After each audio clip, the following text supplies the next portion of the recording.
Goeiemôre gemeente, baie welkom. Weer eens dominee Hannes, baie welkom. Baie dankie dat u is vandag. Net twee of drie aankondigings. Ons het 'n oujaardiens 6:00 woensdag aand. Julle is almal baie welkom. En dan die lys is baie lank vir Desember. As daar enige iemand hierso en al is jou naam nie op die lys nie, is hier vanoggend wat laasweek verjaar het of die week verjaar het. Enige ander herdenkings, enige ander prestasies. Niks nie. Ok, dan kan ek al die chocolates kry. Baie dankie. Goeiemôre gemeente. Sê maar net 'n bietjie vir die mense rondom jou, hallo en welkom. Vir al die wat jy vir snaaks lyk en vrysman, wat is jou naam? Of van die wat jy nou al lankal in die gemeente gesien het, maar nog nooit hulle naam gehoor het nie. Sê 'n bietjie vir hulle, wie is jy? Ek weet ons sien mekaar nou al 2 jaar, maar ek ken nog nie jou naam nie.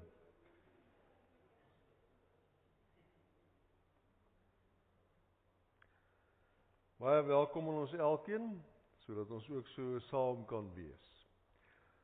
Kom ons begin dan met hierdie erediens en ons sit dit voort.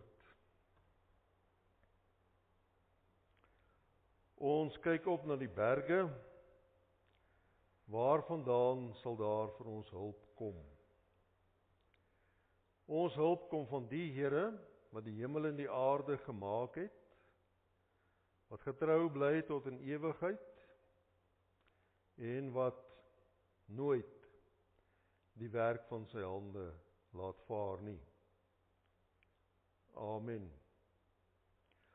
Liewe broers en susters, genade, barmhartigheid en vrede vir julle van God ons Vader en Jesus ons Here deur die Heilige Gees. Wanneer ons hier by hierdie geleentheid in 'n erediens kom, dan gaan dit oor die verbond tussen ons en die Here. Soos in ooreenkoms, kontrak. Ons en die Here het 'n vaste kontrak. Dis nie 'n wisselvallige, onsekere verhouding wat met die weer verander en met die gevoelens van mense verander nie. Soms is dit goed en soms is dit nie goed nie. Dis 'n vaste verhouding. 'n Vaste verhouding word gereël deur 'n kontrak. En daar word gesê wat elkeen se verantwoordelikheid in die ooreenkoms is. En dit word onderteken. En daarin word gesê wat gaan gebeur as een van die twee partye nie bly by hulle verantwoordelikheid nie. En dis waaroor dit hier gaan in hierdie stadium van die erediens. As ons sê ons ondersoek onsself oor ons toewyding aan die Here. Is ons nog in die kontrak? Want ons ken hom mos, né? Ons ken mos die kontrak tussen ons en hom. Dis nie 'n wisselvallige dingetjie wat ek en jy so af en toe aangryp en so af en toe los wanneer dit ons pas nie. Ons weet mos wat is die kontrak. Hy sê ek sal vir jou 'n God wees en jy moet vir my 'n volk wees. En dan sê hy verder aan wat dit beteken soos wat dit uitbrei. En ons weet wat dit beteken. Ons weet veral ten opsigte van ons verantwoordelikhede. Ten opsigte van hom sê ons moet sy naam met eerbied gebruik. Ons moet weet dat hy die tyd bepaal. Ons moet weet dat ons niks anders sal aanbid behalwe hom nie. En oor ons verhouding met mekaar sê hy nog of ons voorskrifte in sy kontrak met ons oor mekaar. Mekaar se huwelike, mekaar se eiendom, mekaar se lewens, mekaar se goeie naam en al die gedagtes wat ons daaroor het in ons harte. So hierdie is die geleentheid waar ons hierdie kontrak net weer so oplig en hom 'n bietjie ernstig vat en dan vir hom antwoord op hoe dit in die kontrak gaan. Wanneer die Here sy profete stuur in die Ou Testament en hulle sê vir die volk, julle is nie by die kontrak met die Here nie. Dan is een van die skrywergate wat hulle dadelik van, dan sê hulle, ja, maar hy was ook nie by die kontrak nie. Hy het nie vir ons dit en dat gegee nie. Dan kom die profeet en sê die profeet, en waar het dit nie gedoen nie? Ons kan nie eintlik sê nie. Dit is maar net 'n verskoning gewees. So op hierdie stadium het ons geen verskonings nie. Ons sê net vir hom, Here, lei ons asseblief verder, so saam met U. En dan kom ons by Hebreërs uit, waar ons vandag lees, daai vers wat staan wat sê, sonder geloof is dit onmoontlik om God tevrede te stel. So kom ons konsentreer op daai deel van die kontrak. Vertrou ek U soos U vir my sê, ek moet U vertrou, Here. Praat met hom daaroor in stil gebed, kom ons gee so 'n paar oomblikke.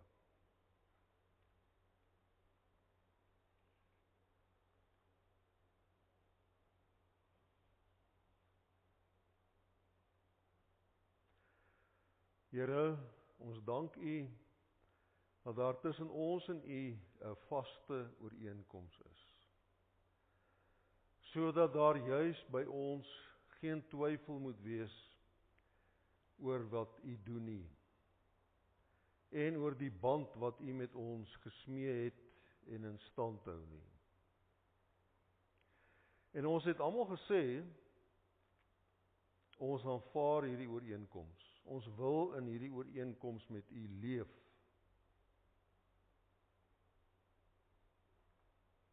Lei ons verder daarin deur U Gees. Amen. Aangesien ons nou ondersoek het oor ons vertroue in die Here, kom ons staan en dan doen ons almal saam hardop belydenis, die wat kan staan, doen saam hardop belydenis van ons geloof, bedoelende ons vertroue in die Here, met die woorde van die 12 artikels. Kom ons staan en doen ons dit saam hardop. Ek glo in God die Vader, die Almagtige, die Skepper van die hemel en die aarde. En in Jesus Christus, sy eniggebore Seun, ons Here, wat ontvang is van die Heilige Gees, gebore is uit die maagd Maria, wat gelei het onder Pontius Pilatus, gekruisig is, gesterf het en begrawe is, en ter helle neergedaal het. Wat op die 3de dag weer opgestaan het uit die dood, wat opgevaar het na die hemel, en sit aan die regterhand van God, die Almagtige Vader.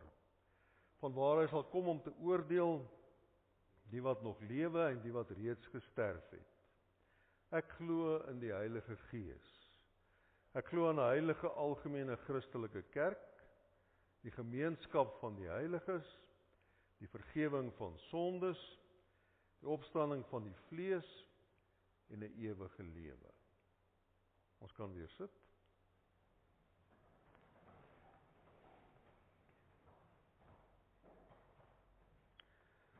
As ons by die Here se woord uitkom, dan gaan ons lees in Hebreërs 12, net daar die eerste 2 verse, so as jy dit wil opsoek, so saam met ons om net daarby by te wees, dan kan jy dit gerus nou doen. Ek maak ook net my Bybel hier oop, dat ek daar kan uitkom, en dis nou ook jou kans. Dit gaan nie op die skerm wees nie. Voordat ons lees, bid ons saam. Here, U het ons die ware geloof gegee, dat hierdie woord, U woord is aan ons. Die goeie dokument, wat deur die Heilige Gees bewaar word, oor die ooreenkoms en die verhouding tussen ons en U. En daarom weet ons sal hierdie dokument net reg verstaan, deur die Heilige Gees. Ons sal hierdie dokument net reg kan verkondig, as die Heilige Gees die verkondiging bepaal. Ons sal hierdie verkondiging net reg kan verstaan, as die Heilige Gees ons laat verstaan. Mense wat nie in hierdie ooreenkoms met U is nie, sal hierdie woord nie verstaan nie. Sal hom nie reg toepas nie, sal nie weet wat hier aangaan nie. Maar U weet, en U ken elkeen van ons se harte en verstand. Ons is in U hande, Here. Amen. Kom ons lees daardie 2 verse. Dit is nou net 2 verse, maar dit is geweldige verse. Hebreërs is geskryf vir Christene wat dit moeilik het. Christene wie se sake nie uitwerk nie, volgens die wêreldse siening van hoe werk sake nou uit. Dit gaan nie goed met hulle nie. Gaan nie goed met hulle besighede nie, omdat hulle Christene is. Gaan nie goed met hulle gesondheid nie, omdat hulle Christene is. Hulle het nie 'n wonderlike verhouding met almal rondom hulle in die wêreld nie, omdat hulle Christene is. En dan weet jy mos nou, dan begin die mense met jou sê, ja, dit lyk nie vir my Christen wees werk nie, ou maat. En daarom hierdie boek wat vir hulle geskryf word in daai situasie. Daarom, terwyl ons ook so 'n groot wolk getuies rondom ons het, laat ons van elke las ontslae raak. Watter soort las? Van die sonde wat ons so maklik omring en die wedloop wat vir ons voorlê met volharding hardloop. Die oog gerig op Jesus, die leidsman en volëinder van die geloof. Hy wat ter wille van die vreugde wat vir hom in die vooruitsig gestel is, die kruis verduur het, die skande daarvan gering geag het, en sy plek aan die regterkant van die troon van God ingeneem het. So lees ons nou eers net tot daar. Nou ek is bly die kinders is hierso. Kinders, ek het nou maar 'n bietjie gewag, ons is nie op ons gewone plek nie, ons moes nou eers hier lees voordat ons by julle uitkom. Maar julle moet asseblief my 'n bietjie kom help met iets, kinders. Voordat die dominee nou weer aan die preek raak hierso, moet julle eers ietsie kom doen. Kom maar kindertjies, kom, julle is al gewoond, julle, ek sien julle weet kom altyd. Daar die moederskamer moet ook maar kindertjies kom as hulle wil. Die wat nog kan beweeg, ek bedoel nou nie die wat nog bottel wil drink nie. Ek kan nie vir jou een gee nie, ek het nie een vir jou nie, hoor. 2, 4, 5. Ja, ek het geweet. Daar gaan van ons kom. Ek gaan nou vir julle elkeen so ietsie gee en party van julle sal 1 tussen 2 van julle kry. So julle 2 is omtrent ewe hoog. Julle 2. Hannes, wat is jou naam? Janey. Hannes en Janey is omtrent ewe hoog. So julle 2 moet saam hierdie een vat. Vat in jou hand, Hannes. Julle moet saam, hoor? Saam aan mekaar. Nou, die ander kan enetjie kry. En jy kan enetjie kry. En jy kan enetjie kry. En jy. Nou, as julle nou omdraai en vir die gemeente kyk, dan hou julle dit so op dat die gemeente kan sien. Julle 2 moet dit so saam ophou. Kom staan hier met julle rug teen die tafel. Dan draai julle om en julle wys. Wys vir die gemeente. Otbof. Nee, dis nie heeltemal reg nie, hoor. Nee, ons sal dit nou reg maak. Kan julle sien wat daar staan, gemeente? Kan julle daai letter sien? Kan julle daar bo ook sien? Goed, mooi. Nou, kom jy net saam met my? Hier na toe bietjie. Dan gaan julle tweeetjies daai kant toe, so bietjie dat hy hier inkom. Daar sy.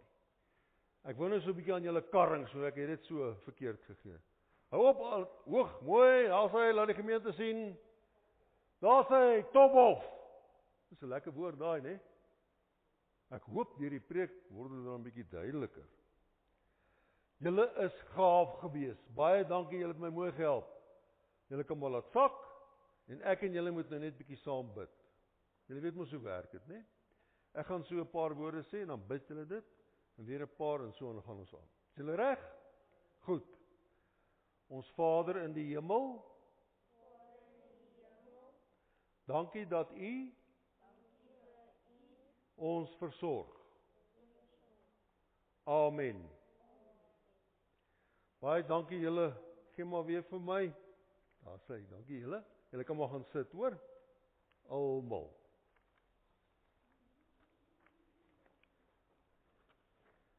Daar sê, ek is bly julle was hier.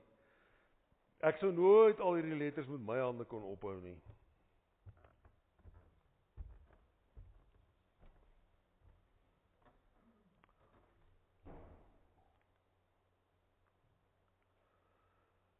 Tobof. Dis 'n vreemde woord. Ja, dis 'n woord wat eintlik baie vreemd is aan die wêreld, maar is eintlik nie 'n woord nie, dis eintlik maar aanduidings van sekere goeters. Dit is so 'n samevatting van hierdie ooreenkoms soos wat jy nêrens anders kry nie. Die Here het iemand gebruik om hierdie dinge mooi so in volgorde te sit en vir ons te sê. So kom ons vat hulle maar net so en dan gaan ons nou verder. Ons gaan veral besig wees met daai laaste V. Want dis waaroor die Hebreërs nogal gaan. Daarom was hulle hier. T staan vir totale verdorwenheid. Dit gaan oor ons baie van hierdie goed. Die mens is totaal verdorwe deur sy sonde. Daar het niks goeds oorgebly in die mens nie. Maak nie saak hoeveel beeldpoetsers hulle gebruik om hulle beeld blink te maak vir die ander mense, dat mense sê, daai is dan 'n wonderlike mens nie. Daar bestaan nie so 'n mens nie. Totaal verdorwe. En al hierdie ouens wat so deur die geskiedenis vir jou wou vertel het, daar's hom nog 'n vonkie. Daar's hom so 'n vonkie goedheid in jou. Ek weet nie waarvan hulle gepraat het nie. Hulle het beslis nie uit die Bybel uit gepraat nie. Of vir die ander wat sê, jou wil is daarom nou nie so deur die sonde aangetast nie. Ha! Jou wil is die ding wat die meeste deur die sonde aangetast is. Sal jy later agterkom. So, dis die eerste ding wat ons moet weet in ons verhouding met God. Ons is totaal verdorwe. Maar dan kies die Here ons, en dis die oë, die eerste oë. Onvoorwaardelike verkiesing. Voorwaardelik beteken, jy moet 'n paar goed nakom, en dan sal die Here jou kies om jou en hom te verbind. Maar daarom sê ons, nee, onvoorwaardelike verkiesing. Ons kon niks nakom, dat hy ons sou kies nie. Hy kies mense om aan hom te behoort, alleen op grond van, hoekom hy wil. Daar's geen ander rede nie. Jy is nie mooier as ander mense nie, jy is nie slimmer nie, jy is nie vromer as ander mense nie, geen sulke goed nie, dis hy en hy alleen. En die B, beperkte versoening. Nie alle mense gaan hemel toe nie. 'n beperkte groep mense word met hom versoen. Klink wild hoor, dis heeltemal in stryd met al die goedjies wat vir jou deesdae vertel word. Ag, almal, dis nie almal nie. Jy lees nie hierdie woord as jy sê almal nie. Hy het vir almal gesterf, maar nie almal word met God versoen nie. Want daar is party van hulle wat hulle lewe lank in opstand bly teen die Heilige Gees. Ons weet nie, of miskien weet ons hoe dit voel om teen die Heilige Gees in opstand te wees. Dis hel hoor, maar party ons verkies daai hel hulle lewe lank. Beperkte versoening. En dan die ander een, hy laaste oë, is 'n groot ene, is 'n belangrike een. Miskien moet ek hom nou net so eers so 'n bietjie los. Net so 'n rukkie, dat die mense eers 'n bietjie oor hom dink. Ag nee, kom ons sê hom al. Onweerstaanbare genade. As God besluit het om sy genade oor jou uit te stort, dan kan jy dit nie weerstaan nie. Al dink jy ook jy het so 'n sterk wil in jou sondigheid. Jy sal nie saam met daai lot Christene gaan nie. Jy sal hulle wys. Vir een of ander rede wil jy nou ietsie aan hulle doen wat nie goed is nie. Nee. As die Here besluit het, hy het jou gekies en hy stort sy genade op jou uit, dan sal jy dit nie weerstaan nie. Dis onmoontlik om sy genade te weerstaan. Vra vir Paulus. Paulus het baie erger om teen die Heilige Gees verset as ek en jy. En die Here sê net, Paulus, ek het besluit, jy is een van myne. En jy kan niks aan doen nie. Dit sal kom. Goed, nou is ons maar by die V. Volharding. Die volharding van die gelowiges. Die aanhou om die Here te dien. Daar is 'n bietjie van 'n probleempie daar, gevaarlike probleempie as mense dit verkeerd benader. Dit laat dit lyk asof dit nou weer ons is wat met allerlei wettiese, godsdienstige dade die volharding moet veroorsaak. En as jy nou kyk het na alles tot nou, TO, BO, dan sien jy dis wat God doen in hierdie verhouding. Die V is nie nou ewe skielik iets wat ons doen nie, dis ook iets wat hy doen. Hy laat sy mense volhard, anders sal hulle ook nie volhard nie. As dit van my en jou afhang om ons lewe lank in hierdie ooreenkoms met die Here te bly leef, sal dit nooit gebeur nie. Hy maak dat sy mense in die verhouding met hom bly. Ek sal vir jou sê, hierdie samevatting van die ooreenkoms is 'n bedreiging. Jy moet maar rondluister, jy moet maar rondhoor. Is 'n ongelooflike bedreiging vir die wêreld en vir die valse kerk. Miskien vir die valse kerk die meeste. Hulle gaan verskriklik te kere hierteen. Hulle sê dit is nie hoe dit werk nie, dit kan nie so werk nie, want ek moet tog 'n groot rol speel. Ek weet hoekom het hulle so bedreig. Want hulle verloor hulle beheer oor mense.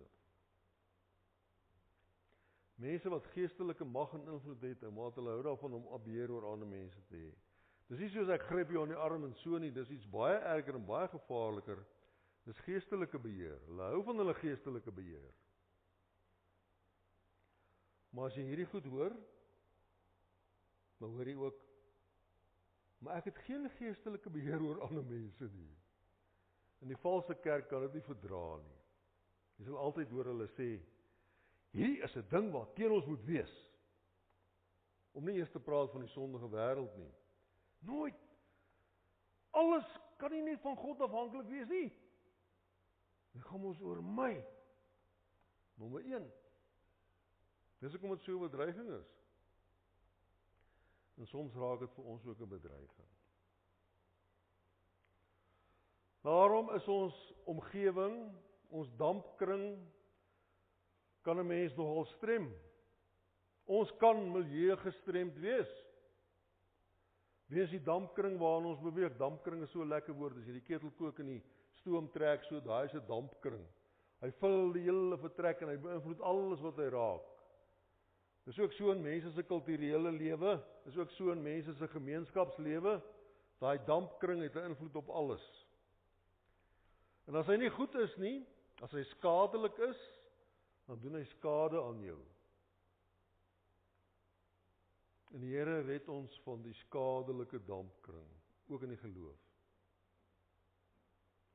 Daai ding van, ons sit nogal aan hoor, en die meeste van ons gebruik dit baie keer in evangelisasie.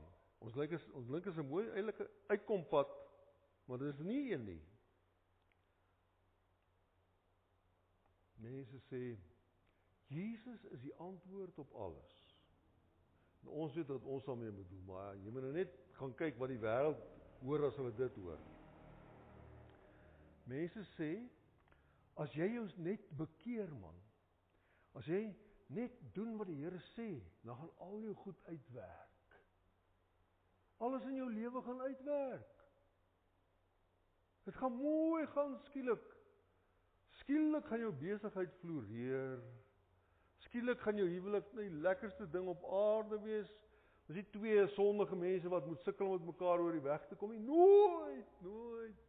Daai ding strem vir ons. Dis 'n gevaarlike, skadelike dampkring. Hoe kan jy nou dit sê? Sal mense dink. Want baie mense sal sê, hoor hierso, nee, ek verskil van jou. Toe ek 'n Christen geword het, toe het my goed mooi gegaan. Goed? Dit is wat met jou gebeur het en hoe jy dit sien. Maar kom ons praat maar 'n bietjie vanuit die Bybel. Net 'n bietjie vir julle kyk hier by Hebreërs 11. Julle weet mos Hebreërs 11 is daai galery van die geloofshelde. Sê dit kom uit by die woorde van sonder geloof is dit onmoontlik om God tevrede te stel. En dan word daar genoem van al die gelowiges wat die mense tot op daai stadium geken het. Veral in die Ou Testament natuurlik, maar ons ken 'n klomp Nuwe Testament mense ook. Dan staan nie, kyk nou maar vir Abel. Kyk nou vir Abel. Abel se offer was reg, want die gesindheid in sy hart was reg. En daarom was dit vir hom tot seën gereken. Wat het met Abel gebeur? Omdat sy verhouding met God reg was? Wat het met hom gebeur? Sy broer het hom doodgemaak. Het sy sake toe nou uitgewerk volgens die wêreldse siening? Van as jy 'n gelowige is, gaan jou sake uitwerk. Maar nie vir my so nie. Die wêreld sal nie so sê nie. Ons kom net nou weer by ons. En ons gaan nou ou Noag. Hier gaan hy nou. Hy moet hierdie vreeslike houtkus bou volgens God se voorskrifte. In 'n wêreld wat vol sand is, waar dit amper nooit reën nie. Daar bou hy 'n houtkus, want God het so gesê. Dan gaan hy maar aan. Kom die mense dan sê hulle, nee, ou kan nie lekker wees nie. Ons kom nou almal sien hoe gaan dit man. Hierdie ou is nie lekker nie. Werk sy saak uit. As jy sê die mense pragtig Noag. Jy's 'n getroue volgeling van die Here. Pragtig, mooi Noag, mooi. Hulle sê jy's nie lekker nie. En hy moet dit verduur. Hy het op sy saak uitwerk. Wel, as nou later ook 'n stil geskiedenis, ons kom daarom daarby ook. En dan so al hierdie ander ouens, Moses. En die drama wat Moses gehad het. Dit was so lekker daar agter die skape in Palestina. Niks nonsens van mense wat nie wil saamwerk nie, en mense wat nonsens praat, en mense wat heeltyd moeilikheid soek en nie wil luister nie. Dit is 'n irriterende besigheid. Wie wil so 'n lewe hê? Al die ouens wat nie weet wat dit is om 'n volksleier te wees nie. Hulle dink, hulle wil daar wees en dan kan jy maak wat jy wil. As jy daar is, kan jy die minste maak wat jy wil van alle mense. En daarom sê Moses, nie lekker hier agter die skape.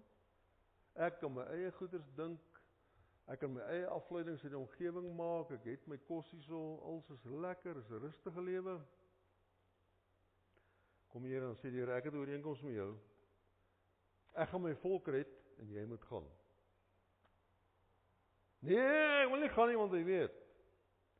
En dan gaan hy en dan is dit net drama. Drama. Die farao wat eers so sê en dan spring hy weer om. En die farao wat sê, julle sal nie gaan nie en ek gaan julle nog reg sien. En die dinge wil nie gebeur nie. O, nou gebeur het. O, daar is hy. O, uiteindelik daar is hy. Nou gaan die dinge reg werk. Reg? Mense, julle moet asseblief elke dag net genoeg manna vat. En op die 6de dag moet julle 2 keer soveel manna vat. En so. Nee, dan die hele lot is besig met hulle eie plannetjies hoe hulle daai goed gaan hanteer. Elke keer. En dan moet jy nou so lewe hê. Werk dit uit. Werk sy lewe uit. Soos die wêreld nou dink is uitwerk. Soos hierdie milieugestremdheid vir jou sê. As jy 'n Christen word, sal almal lief wees vir jou, want jy's mos lief vir hulle. As jy 'n Christen word, sal die verhouding tussen jou en ander mense regwerk. Jy sal nie gepla word deur hierdie ouens wat nooit wil saamwerk nie, wat altyd moeilikheid soek nie. Nooit, dit sal jou nie pla nie. Hulle strem ons milieu, want wat sê hulle? As ons nou die Here vertrou en ons volg hom en dit gebeur nie en ons sê vir hulle, wat gebeur nie? Julle het vir my gesê, as ek die Here volg, gaan al die dinge nou so uitwerk, gaan my bestaan mooi uitwerk. En nou gebeur dit nie. Dan sê hulle, is jy. Jy doen dit nog nie ernstig genoeg nie. Jy's nog nie ernstig genoeg saam met die Here nie. Vertel vir ons dit, jy kort nog dit. En volgende week as jy by hom kom en sê, ek het dit nou gedoen, en my goed werk nog nie uit volgens die wêreld nie. Daar's nog steeds 'n klomp ouens wat nie van my hou nie. Daar's nog steeds 'n klomp mense wat my opponeer vir nonsens, net omdat hulle wil baas wees. My finansies sukkel nog steeds. Ons sê, wag, volgende punt, hierdie enetjie. Wat se godsdienst is dit? Dis 'n wettiese godsdienst. Wat vir jou sê, maak so, en dan sal dit so wees. Ons skryf vir jou die wette voor.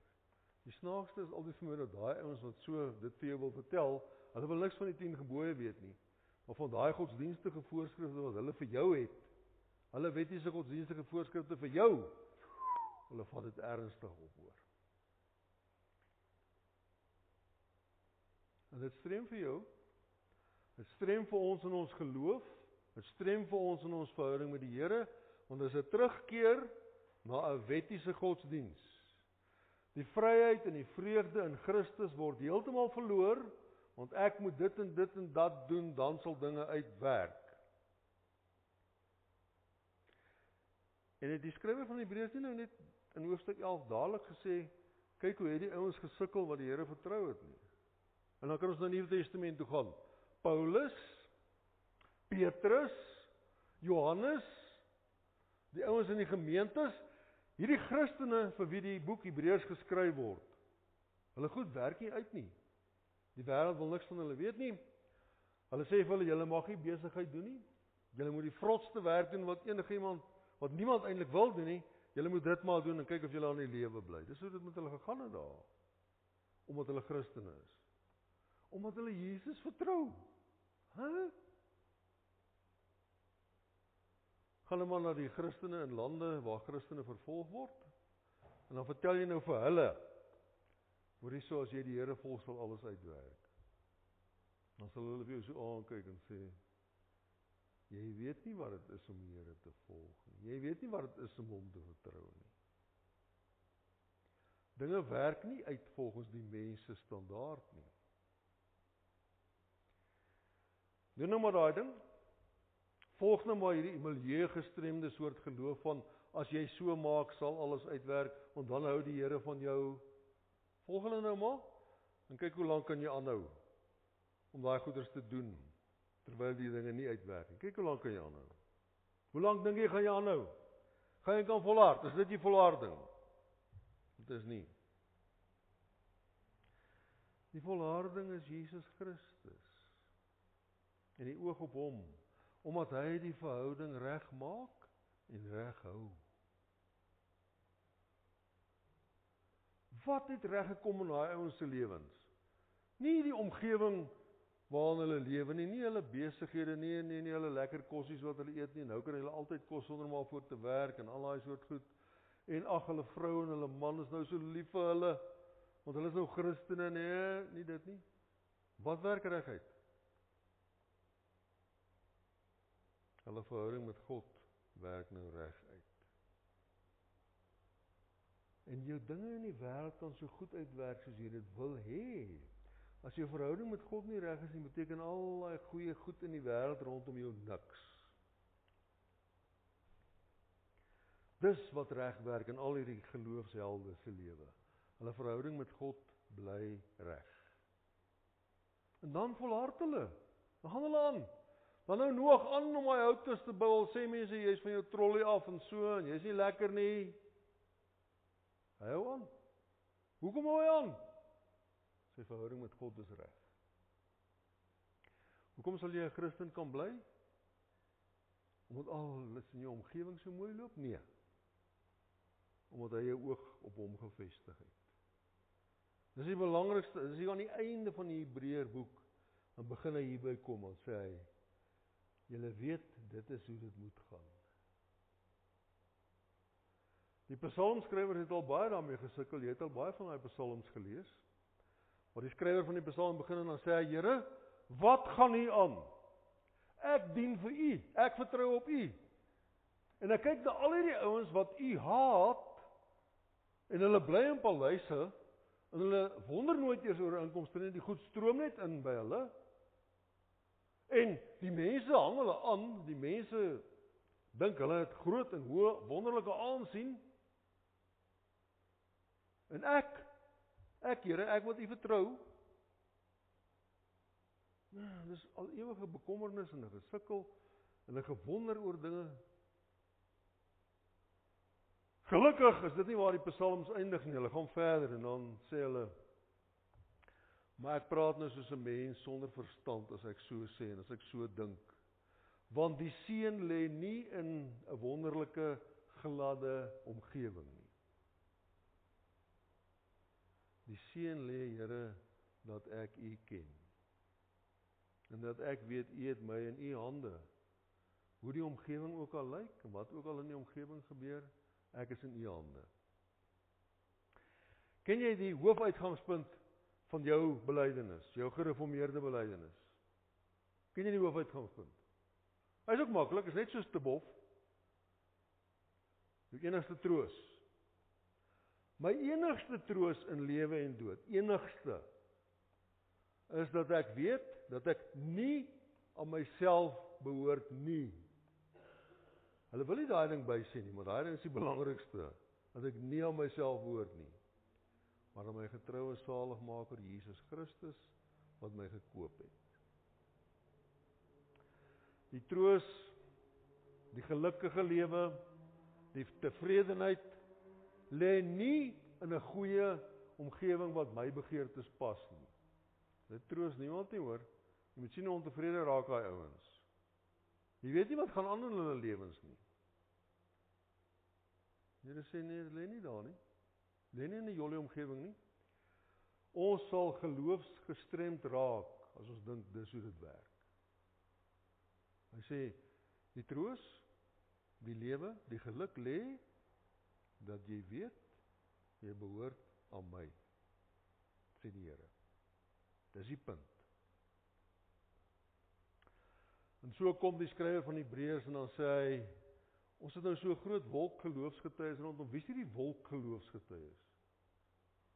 Abel, Noag, Moses, profete, hulle is almal 'n wolk getuies. Hulle het nie verdwyn nadat hulle gesterf het soos die boeddhisme vir jou wil vertel en wat so groot invloed in die weste het deesdae nie. Hulle leef. Hulle leef ewig. En hulle is almal 'n wolk van geloofsgetuies. Nie net daai beroemde bekende, ons al die gewone, doodgewone ou Christentjies ook.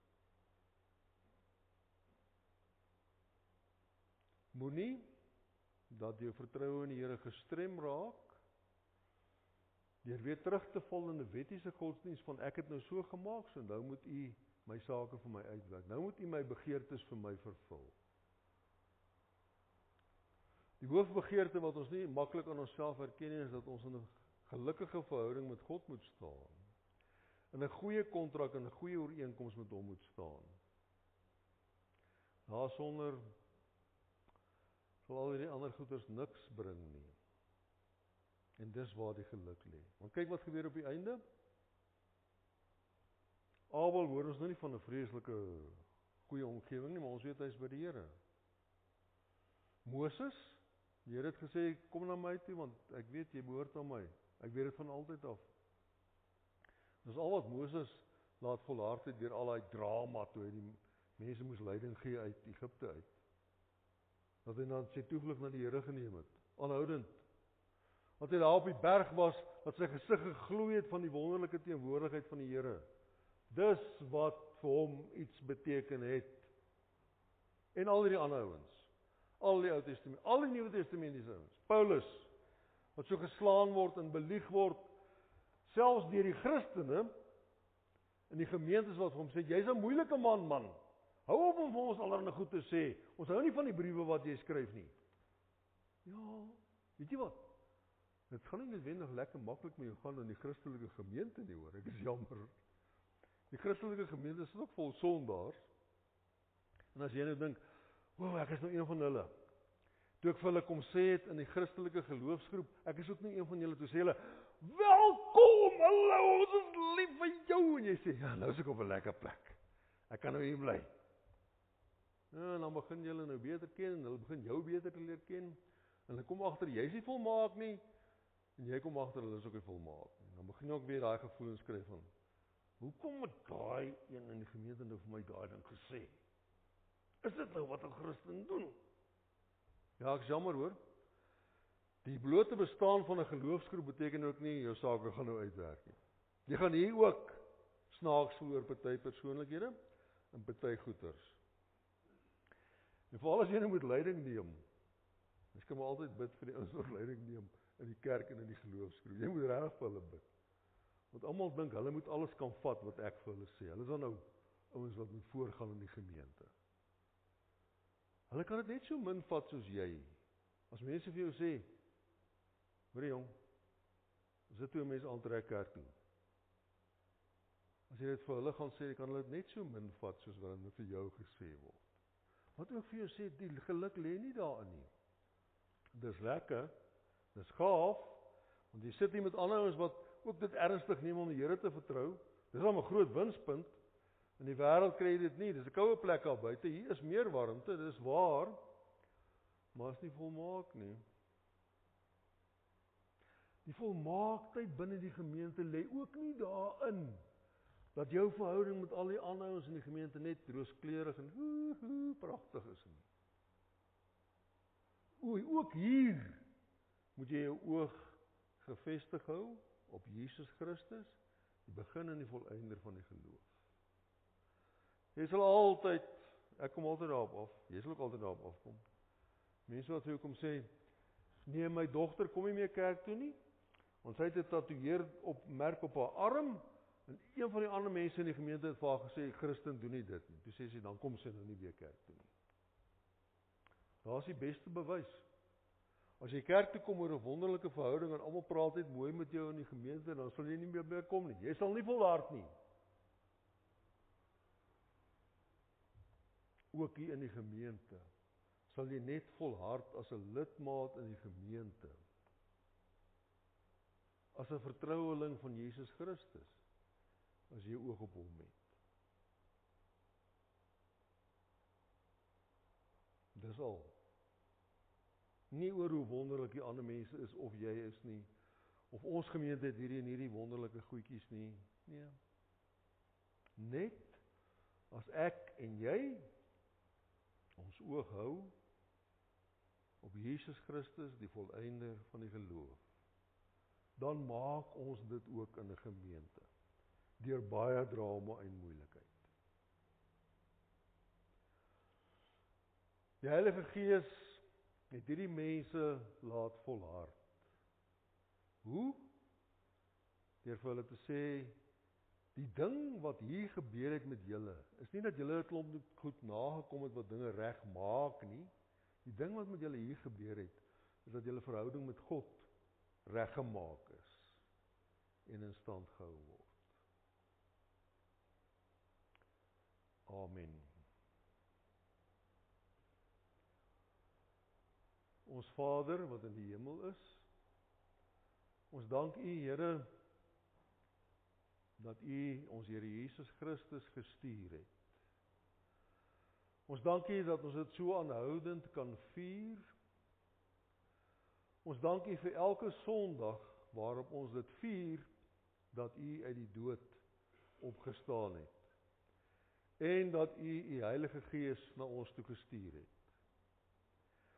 Ons is maar swak mense, Here, en ons erken dit.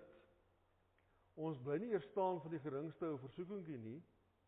Daarom vra ons altyd vir U, moet ons nie in versoeking bring nie, Here, maar verlos ons van die bose. Want elke ou versoekingkie en elke ou pogingkie om vir ons te laat terugkeer na die wettiese godsdiens, kan ons tog so met albei hande aangryp. En dan is ons oog gefestig op onsself. Ons sê dit maar in erkentlikheid voor U, Here, ek sê dit, en die gemeente sê dit, want U weet dit tog, U weet tog ons maak so, maar ons en U weet, dat dit nie vir ons goed is nie, dat dit nie die vreugde bring, wat U vir ons bedoel het nie. Bring daardie verandering, Here, dat ons weet ons verhouding met U is reggemaak, en hy word reg gehou. Hou ons oë asseblief op U, dat U vir ons sê, hoe ons moet maak en doen. omdat U dit in ons veroorsaak. Sodat ons die wonderlike vreugde en vryheid en vrede in U kan hê. En ons weet as ons amen sê, Here, dan sê ons daarmee, U sal dit nog baie meer vir ons gee, as wat ons nou begeer het om dit te kry, in hierdie gebed wat ons uitgespreek het. Amen. Die genade van ons Here Jesus Christus, die liefde van God ons Vader, en die nabyheid van die Heilige Gees, sal met elkeen van julle wees. Amen.